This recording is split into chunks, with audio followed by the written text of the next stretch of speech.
The first time someone noticed the children weren't aging, it was almost too late. Wellspring, Pennsylvania, was the kind of place most people never heard of.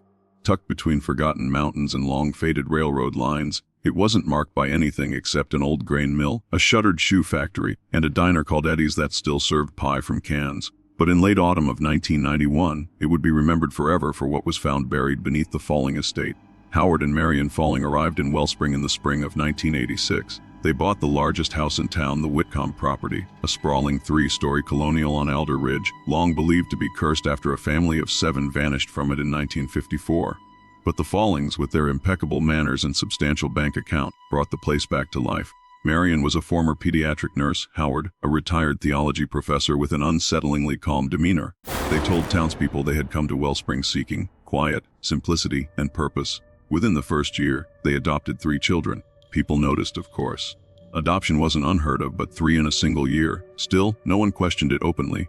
The children looked healthy. They attended church, though not school. Marion homeschooled them, she said, citing concerns about spiritual contamination. Some found the phrasing strange, but no one pressed. By 1990, the Follings had 12 children. 12. None had ever been seen at the town clinic. None were enrolled in the school district. And according to town clerk Beverly Rees, when she requested birth certificates or adoption records to verify the family for census registration, she was told by Marion that such records had been lost in the fire. There had been no fire. People in Wellspring are polite. They're used to minding their own business. But over time, things got harder to ignore. Reverend Thomas Ellery, pastor of St. Jude's, recalled a particular morning mass in 1991. They came in, all 12 of them, in 2 straight lines. Not one child made a sound. They sat perfectly still for over an hour. No fidgeting, no whispering, just watching. The watching became a theme. By mid-1991, multiple neighbors had begun reporting the same thing: the children, appearing in windows at odd hours, sometimes barefoot, sometimes staring from behind curtains that fluttered despite no open windows. James Halley, a mail carrier who worked the Alder Ridge route for over 20 years, mentioned something during his retirement interview that he said had haunted him. I'd deliver the mail every morning, and sometimes one of the boys would be sitting out on the steps. Same boy, same position.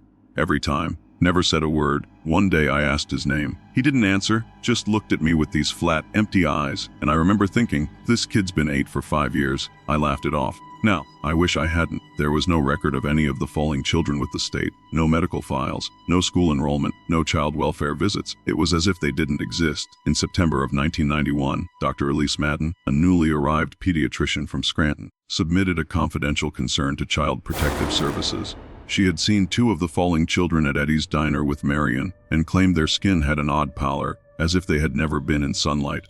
One child had a visible wound on his hand that appeared untreated. Her report was marked low priority and filed. What changed everything was the night of October 12th.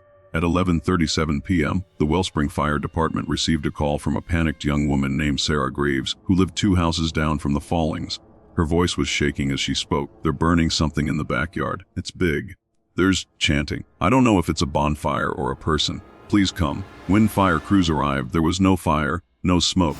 No trace. The backyard was dark and still. Police were called. They knocked. Howard answered in his usual soft voice and calm expression, wearing a robe and slippers. He invited them in. They declined. No cause for entry. No probable reason. No fire. No crime. Sarah was dismissed as hysterical. But over the next 2 weeks, 5 more neighbors came forward with similar claims. Glowing lights seen through trees.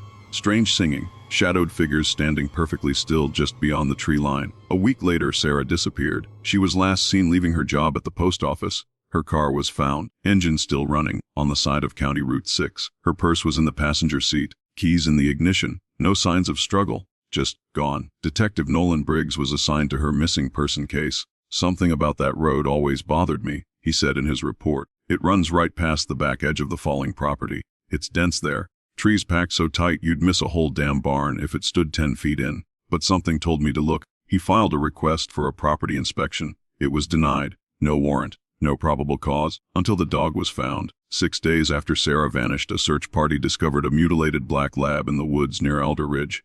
Carved into its chest was a symbol, a circle intersected by 3 vertical lines. The same symbol appeared in several of Howard Folling's theology lecture notes archived by the University in Boston, where he had taught esoteric religion for 20 years. The symbol had no known origin. Howard had once referred to it in a lecture as the seal of the gate between. He claimed it represented the threshold between the world of purity and the world of decay. On October 29th, Wellspring police issued a search warrant. They entered the Folling estate at 5:04 a.m. Nothing could have prepared them for what they found. The house was pristine, quiet, too quiet. Officers noted that none of the clocks inside were working, though all were set to 30:33. The children were found in the dining room, seated at the long oak table, dressed in matching gray garments. Each had a bowl of uncooked rice in front of them. None were speaking. All were smiling. Detective Briggs asked the oldest girl, who appeared around 14, her name. She replied, "I am Vessel 9. That is the only name that matters." They were separated for interviews. Each child gave similar answers. They did not know their birth names. They referred to the Follings as the mother and the keeper. When asked about school, they said they were being prepared. When asked for what, they answered in unison, the rejoining. Officers proceeded to search the home. In the attic, they found 12 small cots arranged in a circle. Under each was a small wooden box containing a lock of hair, a tooth, and a photograph, all faded, all of different children. None of those children were the ones seated downstairs. The officers, unsettled but methodical, moved from the attic to the basement, which had been padlocked from the outside. It took them 3 minutes to break the lock. What they discovered inside would haunt them for years. The basement was bone cold. The walls were lined with thick, soundproof padding, the kind used in old music studios. In the center of the concrete floor was a circle of ash, perfectly symmetrical, measuring about 8 feet in diameter. Inside the circle were markings in soot, similar to the "shield of the gate between," found on the mutilated dog and in Howard Folling's writings. A long, wooden table stood nearby. On it were surgical tools, a rusted lantern, an empty birdcage, and several small glass jars, each containing a murky substance. One jar contained a cloudy liquid with what appeared to be a small eyeball floating inside. There were no windows, no lights, only that circle, and the overwhelming smell of iron and old stone. Detective Briggs ordered a forensic team to sweep the area. While they worked, another officer located a hidden panel in the back wall of the basement. Behind it was a narrow hallway that led to a sealed room. The walls were covered in pages, hundreds of them, handwritten in neat cursive. Some were prayers. Others were instructions, rituals, rules. One line repeated over and over again: "The children must be emptied before they are filled. The vessel cannot carry truth unless it is first hollowed." The room also contained shelves of notebooks labeled with numbers and dates. Each appeared to correspond to one of the children. Inside were records, behavior logs, medical notes, drawings, and journal entries written by Marion in disturbingly affectionate tones. "Elias has not yet accepted the cleansing. He speaks of the before. I fear his light will not survive the winter. Clara has shown signs of questioning. Re-instruction begins tonight. I heard Vessel 9 whisper in her sleep. She remembers, must act quickly." The Follings were arrested on sight. Marion wept, not from fear or regret, but from what she called the interruption. She kept repeating that the children weren't ready yet, and begged the officers to allow her to complete the final transference. Howard remained silent throughout the arrest. When questioned, he smiled and quoted scripture, not biblical but from his own doctrine. "The world has forgotten the price of innocence. We have not. We pay so others may walk freely." The children were taken into protective custody and examined by a team of psychologists and pediatric specialists. What they found was a mixture of chronic malnutrition, emotional dissociation, and evidence of both physical and psychological conditioning. The children spoke in phrases that mirrored cult indoctrination. Many lacked fundamental knowledge of the outside world. Some didn't know what a phone was. Others had never seen a television. Dr. Sandra Morrow, one of the child psychologists assigned to the case, said the experience was like speaking to mannequins trying to act human. Some of them didn't know what their own faces looked like. We showed them mirrors and they'd either look away or cry. The media frenzy that followed was immediate and brutal. Headlines across the country read, "Children of the cult found in Pennsylvania basement. Ghost kids, no records, no names, no past. The Wellspring doctrine, religious horror in small-town America." But despite the exposure, little real information emerged about where the children came from. There were no missing persons reports that matched their appearances. No hospitals in the region had any record of births that lined up. Fingerprint records led nowhere. When questioned about the children's origins, Howard stated, "We were chosen. We did not choose. They were delivered to us as was foretold." Marion's statements were even more cryptic. "They were made for the gate. Each one is a key. You wouldn't understand. You're still asleep." 1 week into the investigation, 3 of the children vanished from their temporary foster home. Security footage showed nothing. Doors remained locked. Alarms never triggered. The only thing left behind were 3 sets of folded clothes placed neatly on their beds, and a single drawing left on the kitchen table. An image of the 12 children standing in a circle, holding hands around a dark hole in the ground. A 4th child, Elias, was found dead 2 days later in the woods behind his new home. No cause of death could be determined. There were no wounds, no toxins. His expression was peaceful, a faint smile on his face. Next to his body, carved into the trunk of a tree, was the same symbol, the circle intersected by 3 lines. Howard died in custody a month later.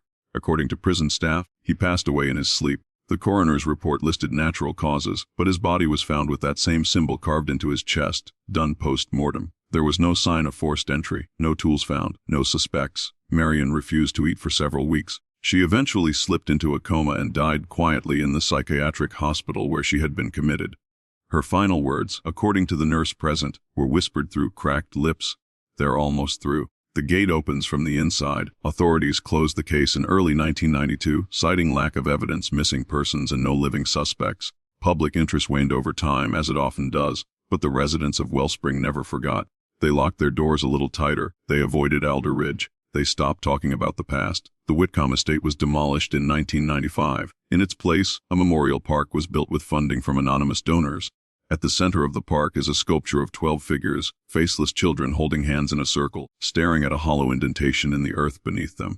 Each year, on October 12th, someone leaves a single jar of rice at the edge of the memorial. No one has ever seen who does it.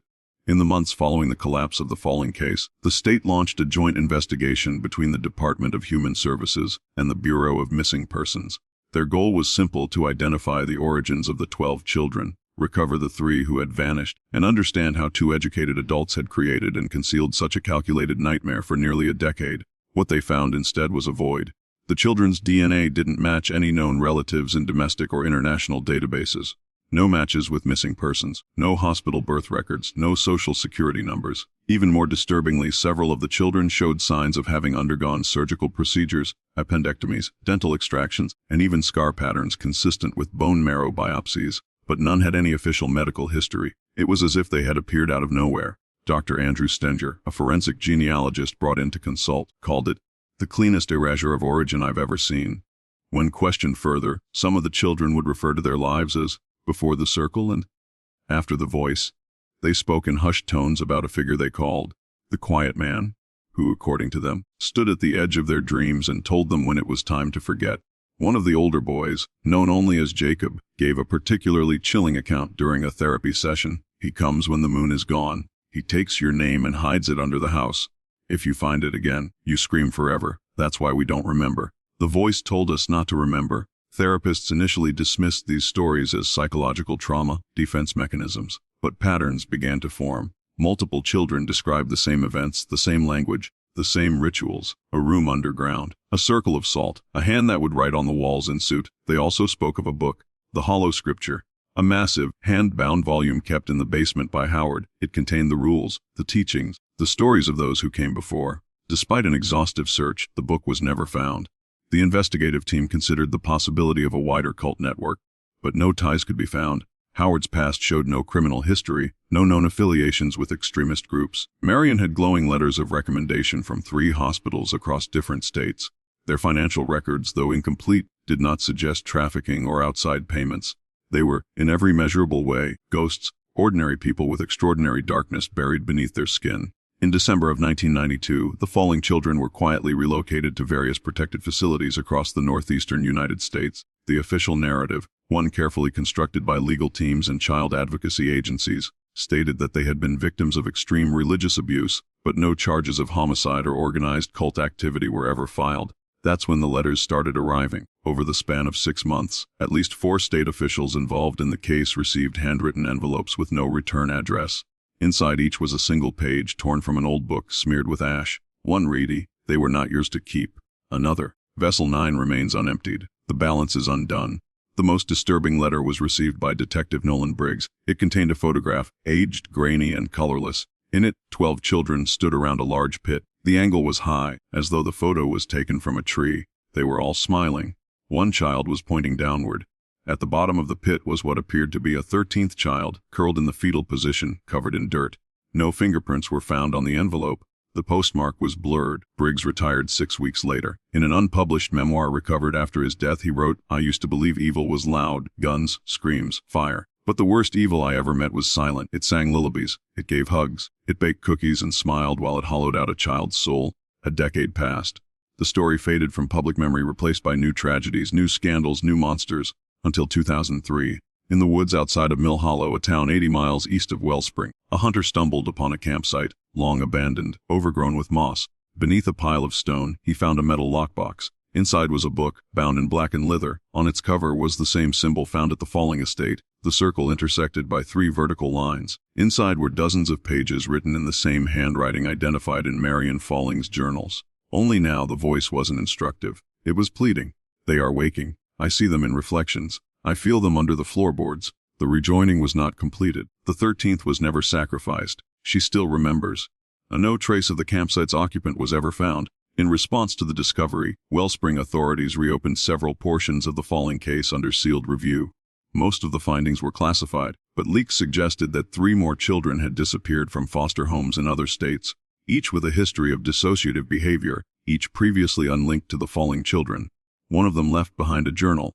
The final entry read, "I found my name. It was buried in the dirt behind the school. I said it out loud. I think they heard me." By 2005, the last of the original 12 children had vanished. No signs of forced entry, no goodbye letters, only drawings, symbols, and small bowls of rice left on windowsills. As of 2025, the Folling case remains one of the most chilling and confounding incidents in Pennsylvania's modern history. No formal cult has ever been identified, no motive, no network, no definitive conclusion.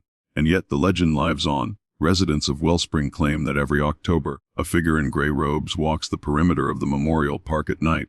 That faint chanting can be heard from Alder Ridge. That sometimes, just sometimes, children in town are caught speaking in unison to someone who isn't there. But the most unsettling rumor, they say there are now 13 birch trees growing in the memorial circle. The 13th appeared overnight. No one planted it. It's taller than the others, and its leaves are always black. The 13th tree has never shed a single leaf. By spring of 2006, the Wellspring Memorial Committee officially denied that a new tree had appeared in the circle.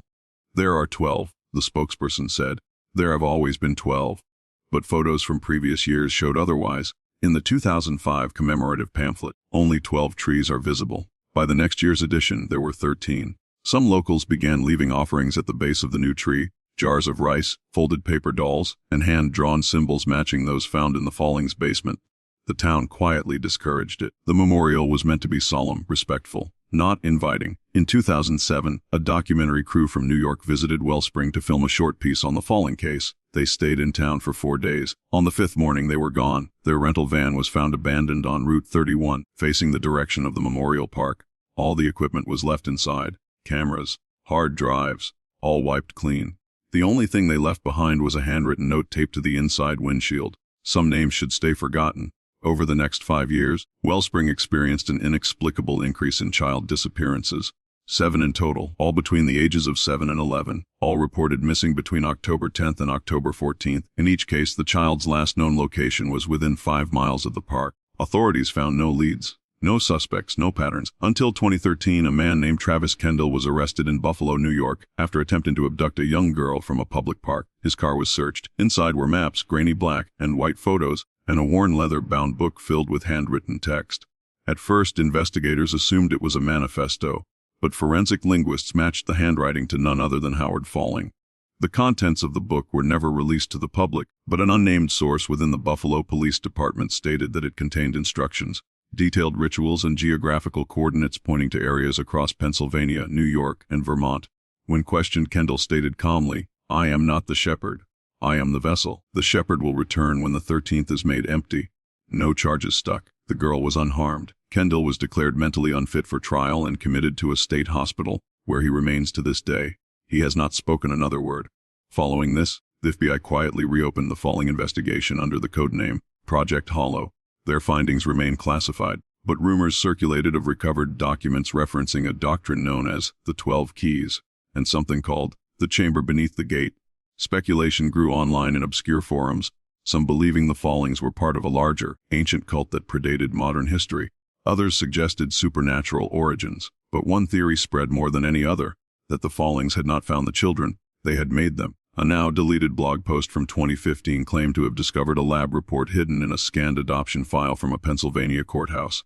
The report detailed a blood analysis of one of the Folling children. It stated that the subject's DNA contained anomalies consistent with controlled synthetic development, altered chromosomes, repeating sequences. Not possible in a natural human. The blogger disappeared a month later. His apartment was left untouched.